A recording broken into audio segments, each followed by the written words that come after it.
Oi. Olá, seja bem-vindo ao nosso podcast Amazonário. E hoje os temas discutidos serão os problemas ambientais que estão ocorrendo no mundo. E os temas em pauta serão o aquecimento global e a acidificação dos oceanos. E com isso, vamos chamar os nossos participantes, João Demétrio, para falar um pouco mais sobre isso. Então, vou começar falando um pouquinho sobre o aquecimento global.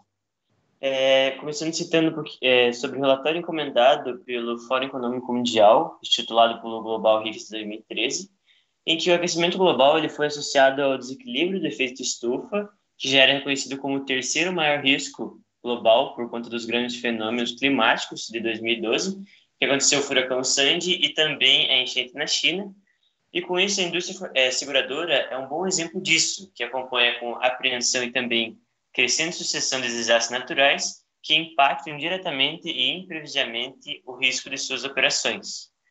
O aquecimento global ele é um processo de mudança de temperatura média global da atmosfera e também dos oceanos, que ocorre o acúmulo de altas concentrações de gases de efeito estufa na atmosfera e bloqueiam o calor emitido pelo Sol e prendem também na superfície terrestre, aumentando assim a temperatura média da Terra. Assim, o aquecimento global é um processo que decorre da intensificação do efeito estufa, que a radiação ela vem da luz do Sol, atinge a Terra e é absorvida por gases presentes na atmosfera, os quais eles passam a emitir de volta para a superfície terrestre a radiação infravermelha, que seria o calor, aumentando assim a temperatura do planeta. Olá, eu sou a Gabriela e eu vou falar um pouquinho sobre as causas do aquecimento global.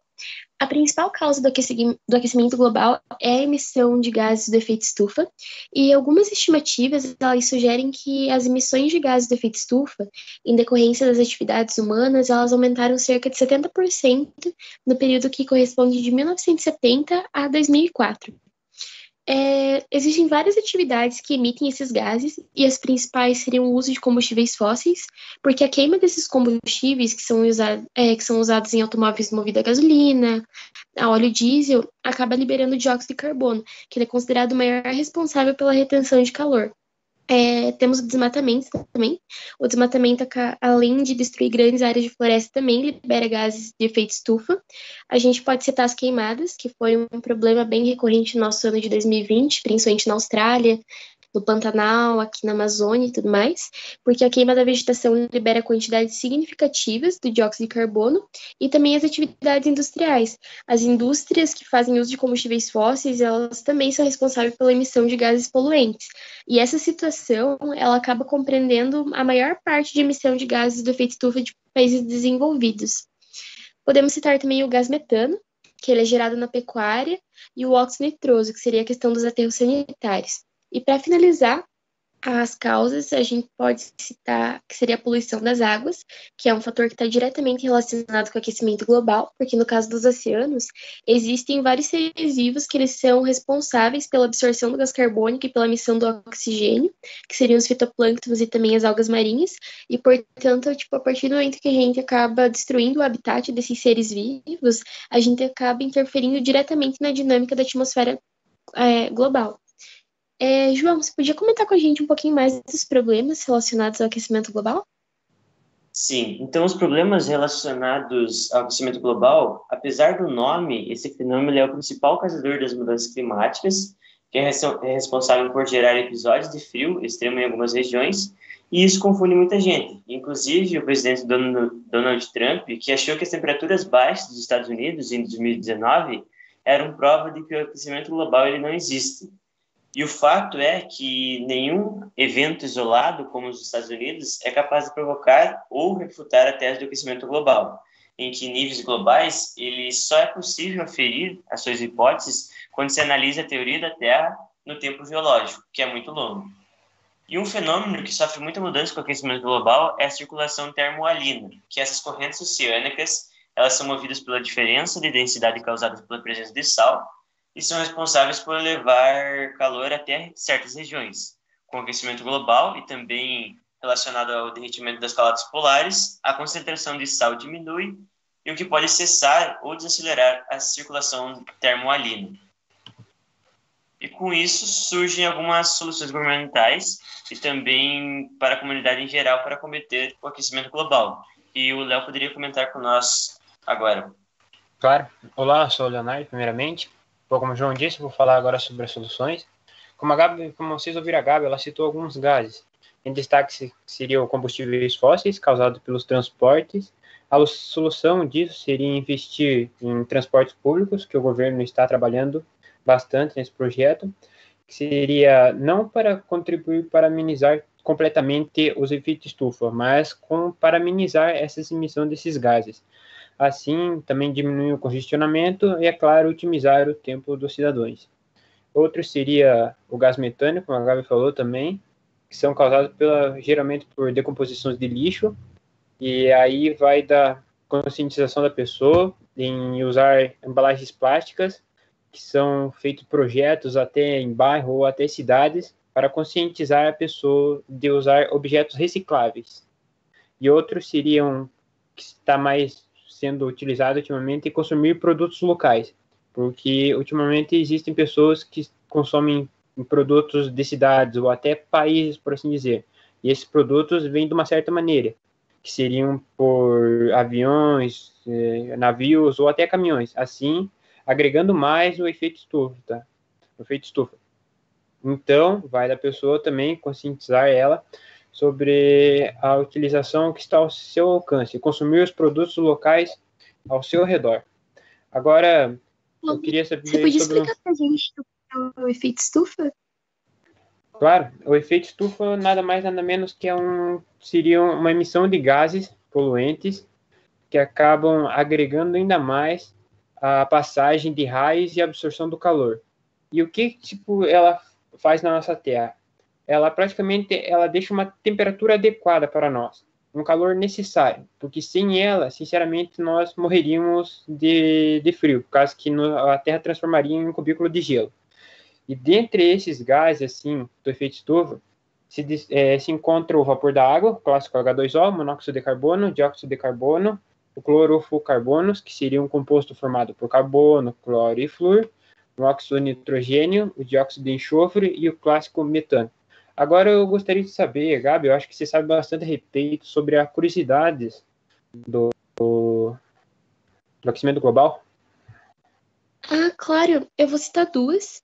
A primeira é que houve um aumento na incidência de tempestades de intensidade recorde, incêndios florestais, secas, ondas de calor e também enchentes ao redor do mundo com apenas 1 grau de aquecimento global na última época. E também que a temperatura média global ela é de atualmente 14 graus. E os cientistas preveem que ela pode subir outros 6 graus no século XXI se nada for modificado.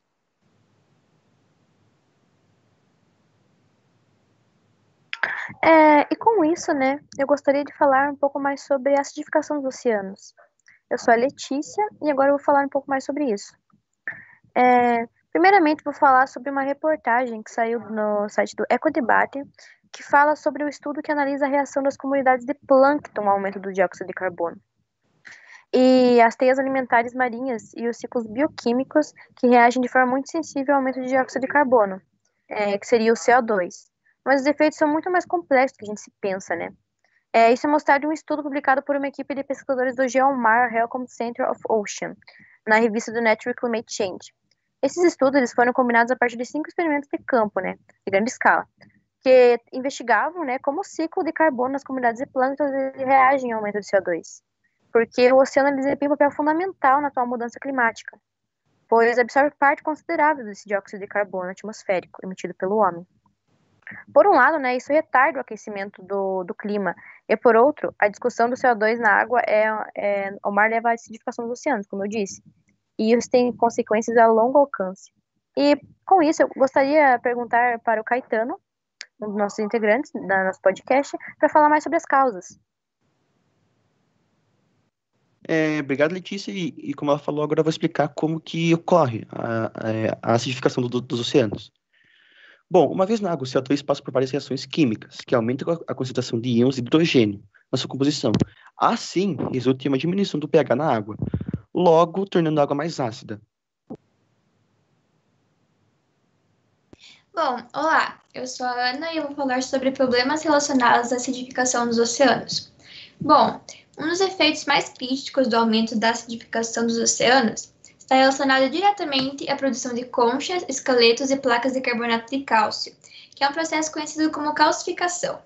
A acidificação, ela altera o equilíbrio da química do carbonato na água do mar, reduzindo então o pH e a concentração de íons de carbonato que estão disponíveis para os corais e outros calcificadores marinhos, com a utilização de ajudar eles a construir seus esqueletos. E o resultado disso é a diminuição da taxa e a quantidade de calcificação entre muitos organismos marinhos que constroem esqueletos e conchas externos, variando de plâncton a moluscos e corais construtores de recifes. E, além de tudo, a redução de íons de carbonato dissolvido na água do mar tem muitas implicações para ecossistemas de recifes e coral. Como os corais eles são construtores de recifes, eles precisam de carbonato para construir seus esqueletos. E a diminuição das concentrações de íon e carbonato provavelmente deixaria as taxas de crescimento dos corais mais lenta. E no futuro, isso pode causar a erosão dos recifes de corais mais rapidamente do que eles podem calcificar, e assim diminuindo a capacidade das espécies de coral de competir pelo espaço. Bom, eu falei sobre o impacto ambiental. Letícia, você pode falar sobre o impacto econômico? Sim, eu posso sim. Um dos impactos econômicos mais vigentes, assim, são as comunidades pesqueiras, porque muitos países, muitos locais, eles dependem muito disso para alimentação e para venda de produtos. E isso afeta diretamente a parte econômica deles, pois a acidificação dos oceanos, né, ela afeta os peixes e a vida marinha. E, no entanto, né, isso também pode causar um grande impacto. Junto a isso, eu queria falar sobre as soluções para mitigação dessa acidificação, né? E a geoengenharia, ela desenvolveu algumas hipóteses para acabar com esse problema. Uma delas é usar ferro para fertilizar os oceanos. Dessa forma, as partículas de metal estimulariam o crescimento dos plânctons, que são capazes de absorver esse CO2. Mas ao morrer, os plânctons levam o gás carbônico para o fundo do mar, criando um depósito de CO2. E outra alternativa, né, proposta, foi a adição de substâncias alcalinas nas águas dos oceanos, para equilibrar o pH, como pedra calcária esmagada.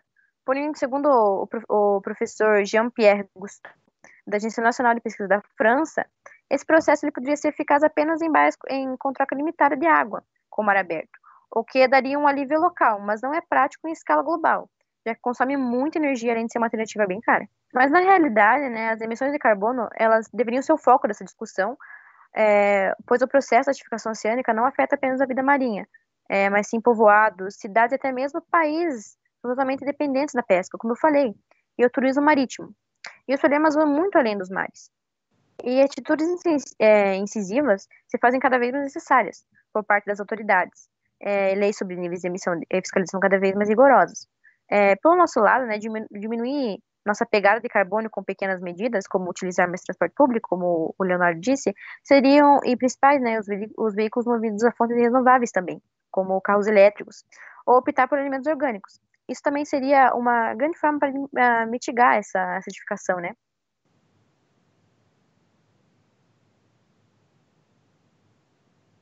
E agora eu vou chamar o Caetano para falar um pouco sobre as curiosidades dessa acidificação.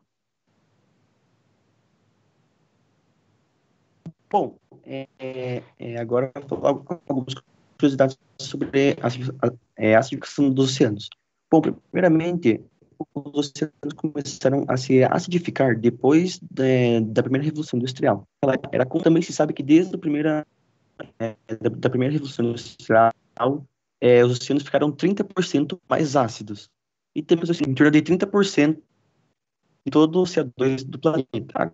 Agora a Letícia vai dar alguns exemplos sobre a acidificação causa o planeta. Bom, um exemplo do impacto da acidificação foi no Oceano Ártico. Segundo a investigação, a acidez das águas nessa parte do planeta aumentou 30% desde o início da era industrial. E o Ártico, ele é o mais vulnerável dos oceanos porque suas águas frias absorvem mais CO2 e recebem a água doce vinda dos rios e do degelo. E tais fatos, eles reduzem a capacidade do oceano de neutralizar quimicamente o ácido proveniente do CO2.